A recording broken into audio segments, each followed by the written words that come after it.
경찰서에서 전화가 왔습니다.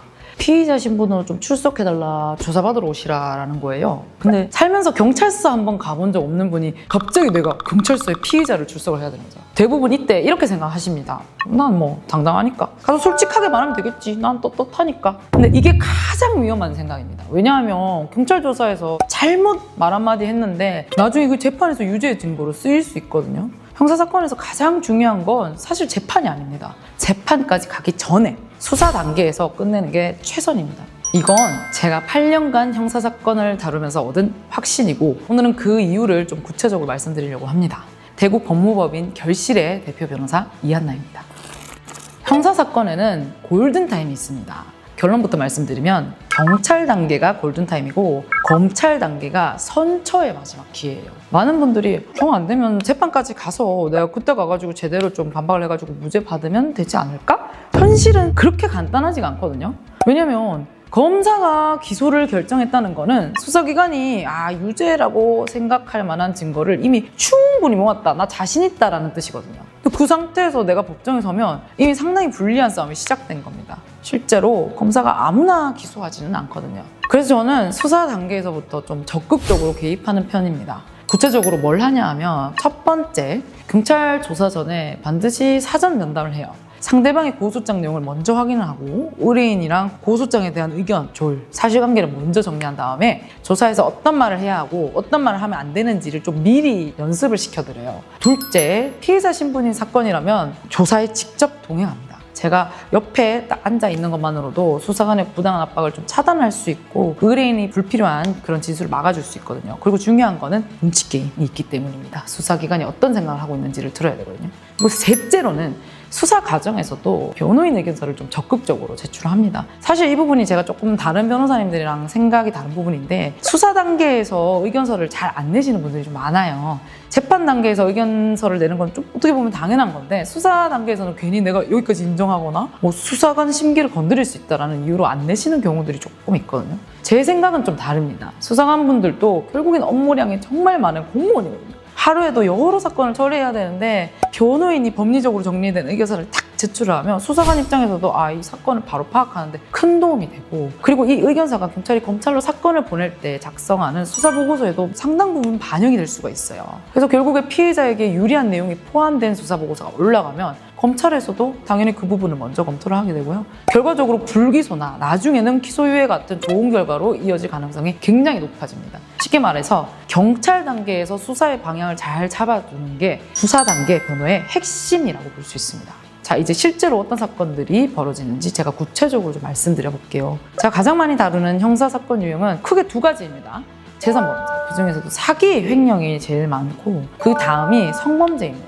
사기 사건부터 이야기를 해볼게요. 사기죄가 조금 다른 범죄랑 다른 점이 뭐냐 하면 처음부터 내가 속일 의도가 있었느냐를 입증하는 게 핵심이고 그게 쉽지 않다는 겁니다. 이거 법률 용어로는 기망의 고의라고 하는데 이 부분이 정말 미묘하거든요. 예를 들어서 내가 돈 받을 때는 자력이 있었는데 나중에 사업이 조금 잘 안 돼서 돈을 갑자기 사정이 어려워져서 못 갚은 건지 처음부터 갚을 생각이 애초에 없었던 건지 그 차이에 따라서 문제가 되기도 하고 안 되기도 합니다. 그래서 사기 사건에서는 좀 초기 대응이 정말 중요합니다. 만약 법리적으로 봤을 때 내가 유죄받을 가능성이 좀 높다 싶다면 빨리 인정하고 피해자랑 합의를 한다면 오히려 최선일 수 있어요. 왜냐면은 자백하는 사건과 끝까지 부인하는 사건은 형량 차이가 크고 피해자 입장에서 결국 돈을 돌려받기 위해서 고소하는 경우가 많거든요. 반대로 내가 좀 억울한 부분이 있어. 이거는 제가 인정되면 안 될 것 같아. 그러면은 나중이 아니라 수사 단계에서부터 치밀하게 본인을 좀 다퉈야 됩니다.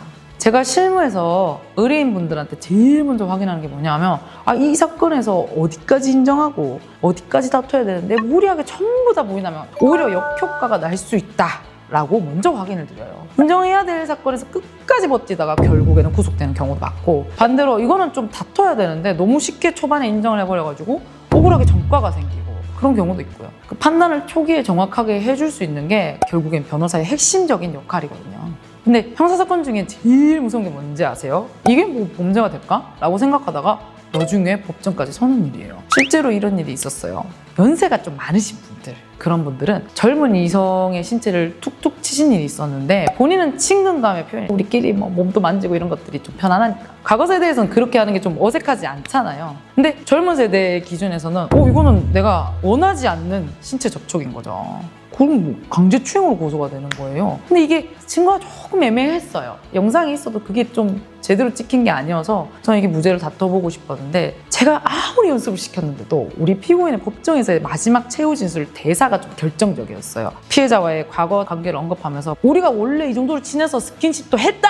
라는 취지로 진술을 하셨거든요. 지금까지 난 뭐 한 거지? 싶었는데 결국에는 유죄가 인정됐습니다. 이 사건이 주는 교훈은 정말 명확하죠. 세대에 따라, 내 배경에 따라, 사람에 따라 이거는 별거 아닌데 싶은 게 이제는 뭐 어깨에 손 올리는 것도 상대방이 싫었다면 강제추행이 될 수 있고 형사 고소감이 될 수도 있다는 겁니다.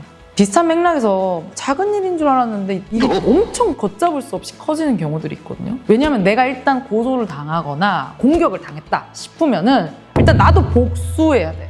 무고 고소해야 돼. 맞벌도 해야 된다고 생각하는 분들이 진짜 많아요. 사실 이건 혐의를 먼저 벗고 생각해야 될 문제고 무고죄 성립이 쉽진 않습니다. 허위 사실로 고소를 해야 되거든요. 근데 무리하게 무고 사건 접수하기 위해서 증거 수집 막 하다가 오히려 피해자 쪽에서 지인들이 목격자로 더 오히려 등판하고 처음에 기대했던 교육조건부 기소유예 이런 건 완전히 물 건너가고 사건이 막 엄청 눈덩이처럼 불어나는 그런 사례도 있습니다. 이런 거 진짜 주의하셔야 됩니다. 그래서 제가 항상 드리는 말씀이 형사사건은 대응의 타이밍, 골든타임이 결과를 결정한다는 거예요. 같은 혐의라도 수사 초기에 어떻게 대응하느냐에 따라서 결과가 완전히 달라집니다. 혹시 지금 경찰로부터 출석 요구를 받으셨거나 고소를 당한 상태라면 절대 혼자서 상황을 판단하지 마시고 꼭 변호사와 먼저 상담하시길 강력히 권해드립니다. 조사 전에 상대방의 고소장 내용을 먼저 확인하시고 사전 면담을 통해서 변호사와 전반적인 방향을 잡는 것. 그게 형사사건의 골든타임을 지키는 가장 확실한 방법입니다.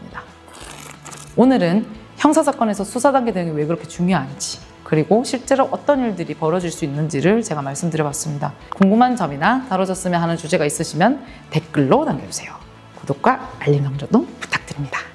대구 법무법인 결실 이한나 변호사였습니다. 감사합니다.